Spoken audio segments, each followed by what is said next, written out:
Hi everyone, I'm Donna Stellhorn, your practical astrologer, and today we are talking about the new moon.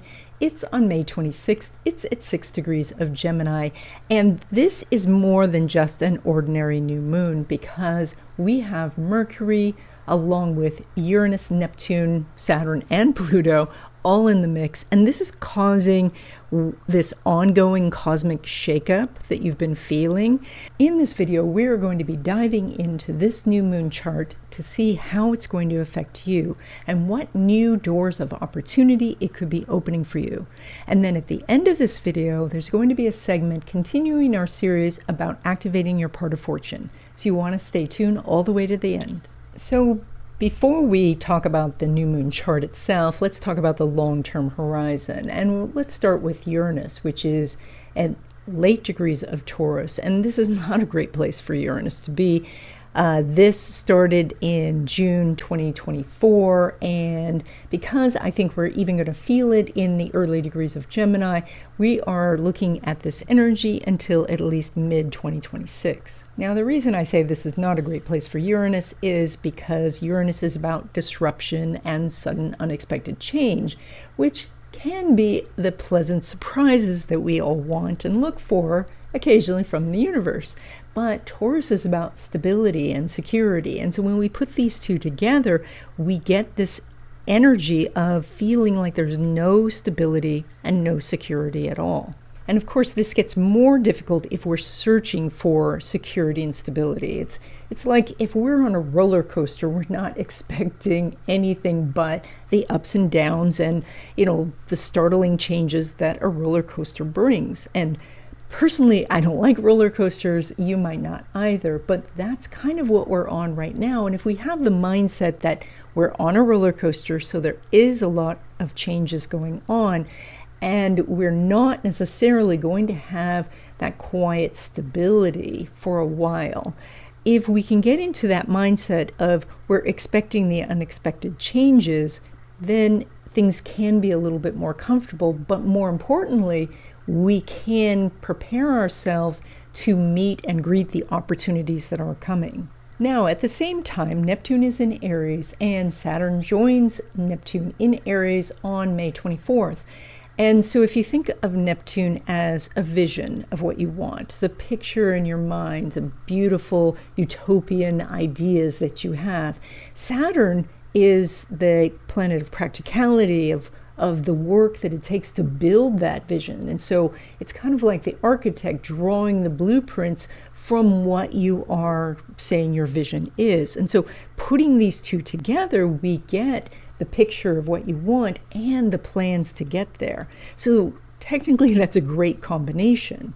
So then if we look at Uranus as dislodging us or getting us unstuck from a place where maybe we're in a rut or maybe we're not seeing the opportunities around us, then it makes sense that we have all of this energy together to help loosen us to a point where we can see the opportunities and then go through the open door. And then Pluto's role in all of this, as it's going to be traveling through Aquarius, is very much about this transformation of who we are as individuals as well as who we are as a society.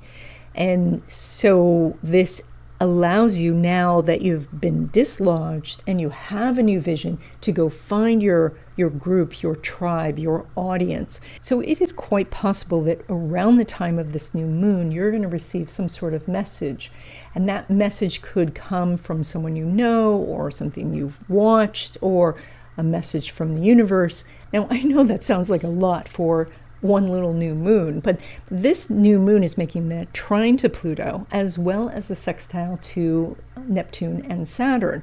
And so if we thought about a picture of this, to me it feels like the Three of Pentacles. Now, in the Three of Pentacles, we have the person with the resources, that would be Pluto. That person gets together with the person with the vision, that's Neptune, and the carpenter who has the skills, that's Saturn. And so that might those three roles might all be you, or you are pulling in that information from other sources, and together you're building your monument. And this is Gemini new moon. So a Gemini new moon is the spark of the idea. This doesn't mean that everything has to be built and completed in 2 weeks. It can't be. This is just the beginnings of the plans. And from there, then you have a direction, and then it's one foot in front of the other to get to your destination. And if you want to know what's ahead for you in 2025 and 2026, I do readings. These readings are live readings with me via Zoom, and we cover your questions, and so there's a link in the description. Okay, Capricorn, this new moon is in your area of health and well-being, as well as daily routines and the systems that you use for everyday stuff. And so this can mean that if you are looking for some sort of information to live this healthier lifestyle, or a solution to a problem that you're having, that can come during this 2-week time. This also is about how right now you have opportunities to shift the systems that you use, or the routines that you have, that are going to then lead to a happier, healthier life. And it is where you're going to get support for this. You're going to get help either from the people you live with or from outside sources. So, it's kind of like where you say, okay, I want to give up, too much sugar. And then your partner says, yeah, me too, but that's the first time they've ever said that. So this, you get this energy about once a year where you have more help and support in this area, and that's what you're getting over this 2-week period. So this is when you want to pursue it. So you can, of course, you can change your routines, you can change your health patterns, all of these things anytime you want, but this is the time where you're getting assistance to do it. And so it's very good energy. It's probably feels a little bit like, why now? Because I have other things to do. That's because Gemini and Capricorn are in inconjunct energy. They don't necessarily mesh, but that's why I wanted to point out that this is the time to do it. Try to make that time in your schedule, because you are going to get more help to achieve the goals that you have. Now, when it comes to love relationships, specifically new love or new friendships, the energy here, there's no aspect going on between Venus and Saturn, and there is so much below the horizon. Only Mars is above the horizon. And so right now, the energy is leading towards perhaps meeting someone for an intimate relationship, but not a long-term relationship. So a little bit more of a one-night stand. So if that's not what you're looking for, you may want to meet the person outside this 2-week period. This energy is going to line up much better in the future. Right now, the energy is very focused on you, so that you can work out things that are going on with you, or work out things that are going on at home. And that's why there's not so much of a focus on meeting someone for a love relationship. Now, when it comes to existing love relationships, it's an entirely different story. The moon's making a nice sextile with Saturn. That means that the two of you can come together in more harmony. You can feel like the relationship's more fun. You get along better in general. Even if you've had some disagreements, you can work it out. So there's a lot more energy about working together and working in harmony. Now, when it comes to your money, there are big opportunities coming for you, because Saturn has gone into a new sign and Uranus is about to go into a new sign, and they don't do this very often. So for very long periods, you are working on the same issues, and as you chip away at the issue, you make more money. But every once in a while, you can leapfrog forward, and that's what you're about to do. And so there is something that you've probably been working on for years, and now it's like when you've got your pickaxe and you hit the wall, and there's that little chink of light, and you're about to break through this, block that you've had for so long. So this is already started. Saturn is now in Aries. Uranus, the other ruler of your money, is going to go into Gemini. So I think you can see the chink of light now, and you're about to topple down this entire wall.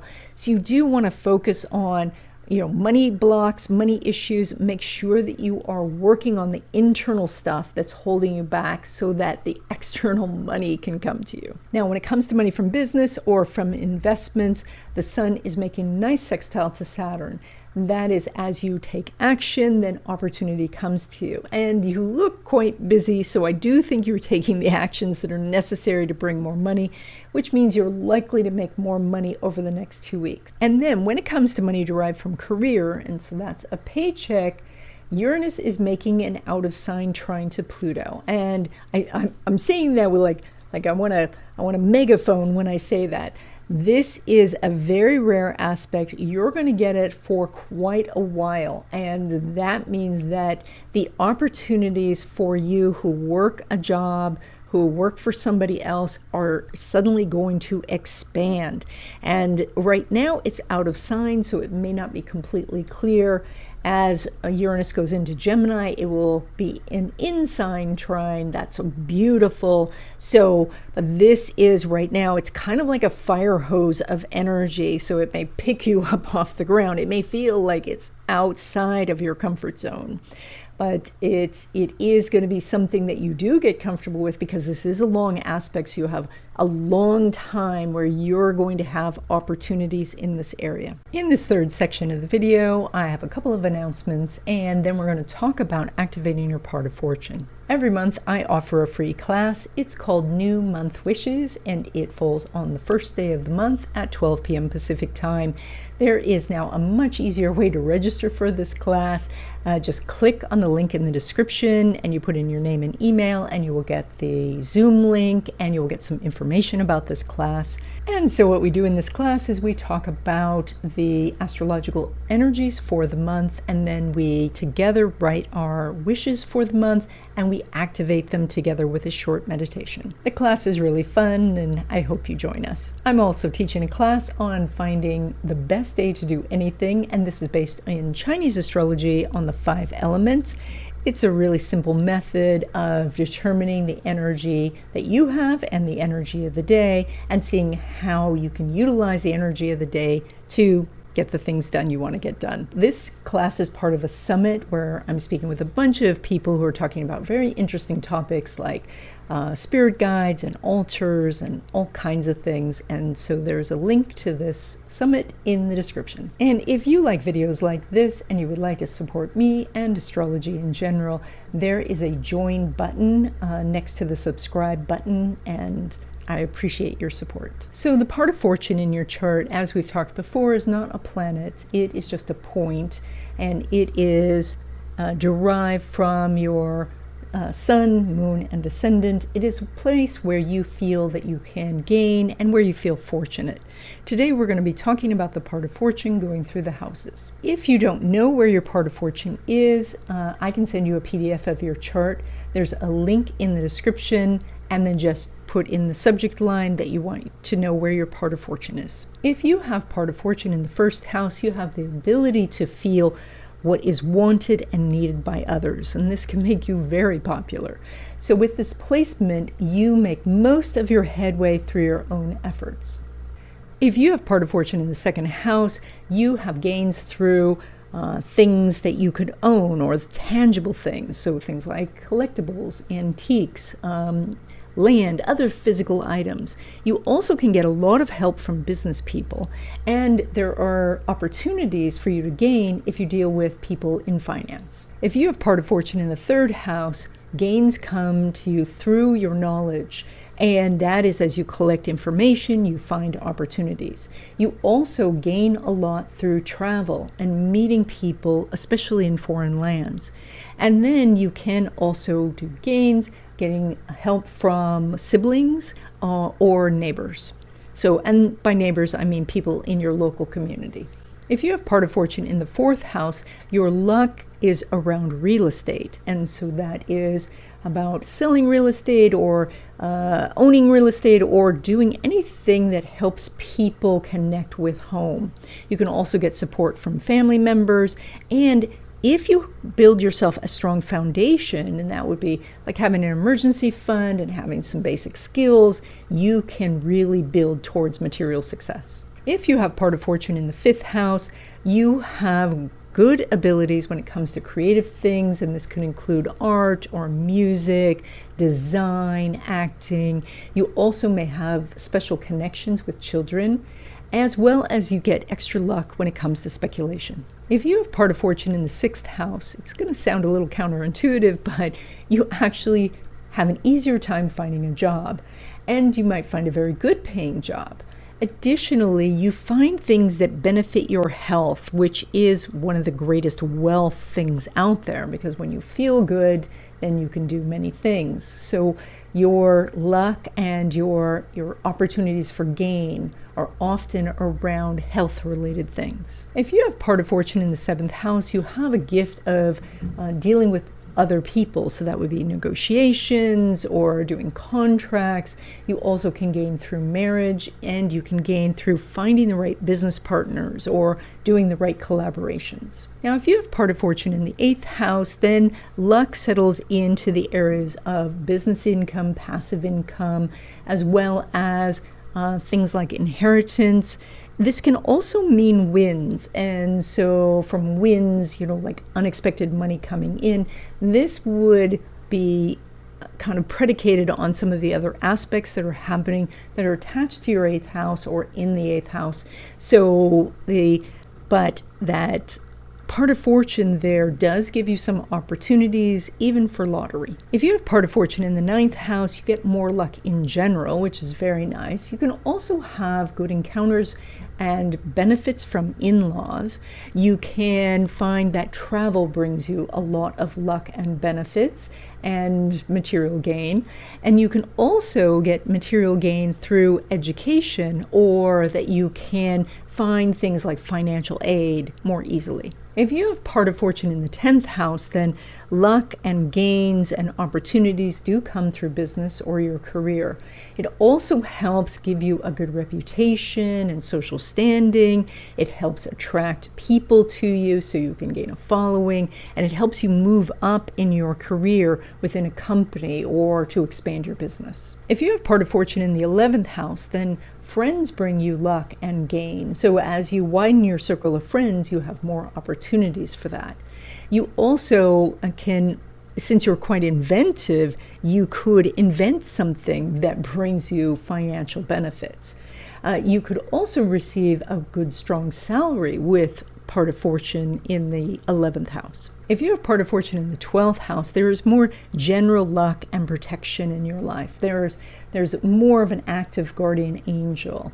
You also have good abilities when it comes to art and music and design. You can do well working for a large company. You can also trust your gut a little bit more, because you have enhanced psychic gifts. So next month, I think we're going to continue this theme of prosperity. And so we're going to be talking about some of your different money houses that you have in your chart. You have more than one, and where they are pulling money from. So we're going to start to unravel that little puzzle so that you can find where the money is in your life. And by the way, if you have not subscribed to the newsletter, consider doing so. It's an illustrated weekly newsletter, and it talks about the energies for the week, and you can sign up. There's a link in the description, and I will see you in the next video.